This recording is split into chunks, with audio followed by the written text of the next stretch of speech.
Hi again. So we're going to have to start reading 2 chapters a day of Sign of the Beaver so that we can finish in time for the end of school. So we're going to read chapter 16 now.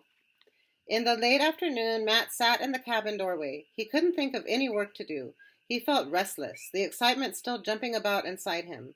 He needed to talk to someone. He wanted to tell his father about the bear. Thinking of his father, he felt that snake of worry crawling about behind every other thought. That worry was becoming more frequent every day. What could have kept his father so long? Suppose some accident had befallen him. The meeting with the bear had shaken Matt's trust in the forest. Now it seemed to close him in on every side, dark and threatening. Suppose his father had met with a bear? Suppose he had never got back to Quincy? How would his mother know where to find this place or even where to send anyone to look for him? Matt hugged his arms around his chest, but the cold was inside. It would not go away. Something moved at the edge of the woods. Matt leaped to his feet. A stranger came walking into the clearing. With an ugly chill against his backbone, Matt stared at the hideously painted face. Then he recognized Etienne. A very different Etienne from the boy who had walked with him in the forest that morning. The Indian boy had washed his body and it shone with fresh grease. He had combed his tangled black locks. Down his cheeks on either side and on his forehead ran broad streaks of blue and white paint. On a cord around his neck dangled a row of new bear's claws. In case Etienne had noticed his first alarm, Matt greeted him boldly. "What's the war paint for?" he demanded. "Not war paint," Etienne answered. "Squaws make feast with bear. My grandfather say you come." Matt hesitated, unable to believe his ears. It took him a moment to realize that this was actually an invitation. "Thanks," he stammered. "I'd sure like some of that bear meat. Wait till I get my jacket." "Shut door," Etienne reminded him. "Maybe another bear come." Etienne was in good humor. He had made one of his unexpected jokes. "Long way," Etienne said after a time. Matt was certain they must have been walking fast for more than an hour. He remembered that Etienne had already walked all this way to fetch him, and he kept silent. It was so dark now that he could barely see to put one foot before the other, but he realized that they were on a well-beaten trail. Just as the last light was glinting above the treetops, they reached over a riverbank. Drawn up at its edge was a small birch canoe. Etienne motioned him to step into it. Then he gave a push and leaped nimbly into the stern. His paddle moved soundlessly. Grateful to sit still, Matt was entranced by the speed, the silence, the gliding shadows on the silver river. He was regretful when in a very few strokes they reached the other side. Now Matt could see a glimmer of light deep in the woods. Etienne led him toward it, and presently their way was barred by a solid wall of upright posts, a stockade. For the first time a quiver of uneasiness made Matt falter. But stronger than any doubt, curiosity drove him on. Not for one moment would he have turned back. Eagerly he followed Etienne through a gateway into an open space filled with smoke and moving shadows and wavering patches of light cast by a birch bark torch. All around him in a circle rose the dim shapes of cabins and cone-shaped wigwams. In the center of the circle a long, narrow fire was burning between walls of logs. Suspended on timbers hung 3 iron pots, sending up rosy curls of steam in the smoky air. The fragrance of boiling meat and pungent herbs made Matt's stomach crawl. Then he was aware of the Indians. They sat silently on either side of the fire, their painted faces ghastly in the flickering light. They were clad in an odd medley of garments, some in Englishmen's coats and jackets, others with bright blankets draping their shoulders. A few had feathers standing straight up from headbands. Everywhere there was the gleam of metal on arms and chests. Women in bright cloth skirts and odd painted caps moved about without a sound, adding wood to the fire or stirring the contents of the kettles. Light glinted on their silver armbands and necklaces. Clearly the Indians had put on their finest array for this feast.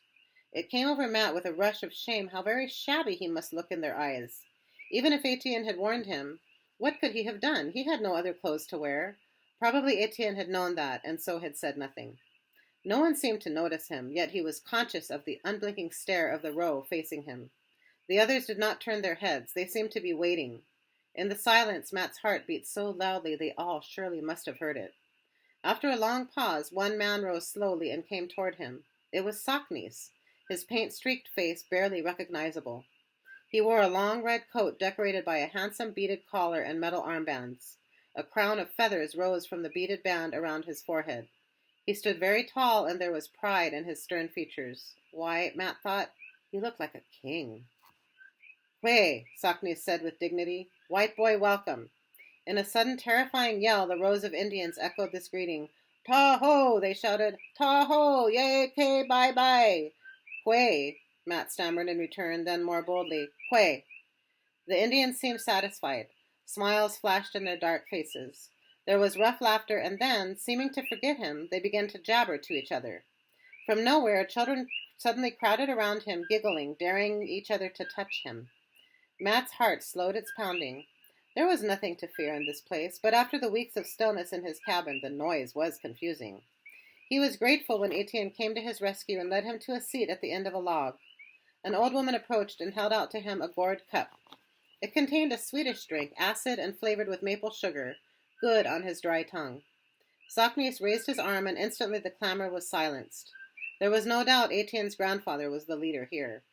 An Indian brought him a long pipe, and Saknis put it to his lips and slowly blew out a long wreath of smoke. The rows of Indians waited respectfully for him to speak. Instead, the old man turned to his grandson and held out the pipe. Etienne stepped into the center of the clearing. In the firelight he stood straight and slender, his bare arms and legs gleaming. Matt had never seen him like this. Proudly he took the pipe, set it briefly to his own lips, and handed it back to his grandfather. Then he began to speak. Matt did not need to understand the words. He soon realized that Etienne was recounting the morning's adventure. Watching his gestures, Matt felt himself living again the walk through the woods, the meeting with the small cub, the fearsome mother about to charge. As Etienne spoke, the Indians urged the boy on with grunts and shouts of approval and pleasure. Etienne tensed his body. He uttered a sharp cry, pointed at Matt, and made a flinging sweep of his arm, hurling an imaginary rabbit. The seated figures broke into loud cries, shouting, "Hey!" grinning and pointing at Matt, swinging their own arms in imitation. Matt's cheeks were hot. He knew they were making fun of him. But boisterous as it was, the sound was friendly. Now they turned back to Etienne and followed his story with growing excitement. Etienne certainly made a very good story of it. His telling took a lot longer than the actual event. Plainly, they all enjoyed it, and in listening, they were all taking part in it. Etienne was a skillful storyteller. Matt could understand now just how he must have delighted them with his acting out of Robinson Crusoe. When the narrative was over, the Indians sprang to their feet. They formed a long line. Then began a sound that sent a tingle, half dread and half pleasure, down Matt's spine. A lone Indian had leaped to the head of the line, beating a rattle against his palm in an odd, stirring rhythm.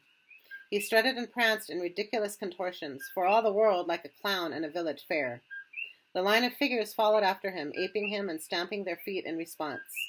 Etienne was at his side again. "Dance now," he said, "then feast." The rhythm of the rattle quickened. The line of figures wove round the fire faster and faster. Women joined now at the end of the line, linking their arms, swaying. Finally, the children, even small children, were dancing, stamping their small, naked feet. "Dance," Etienne commanded. He seized Matt's arm and pulled him into the moving line.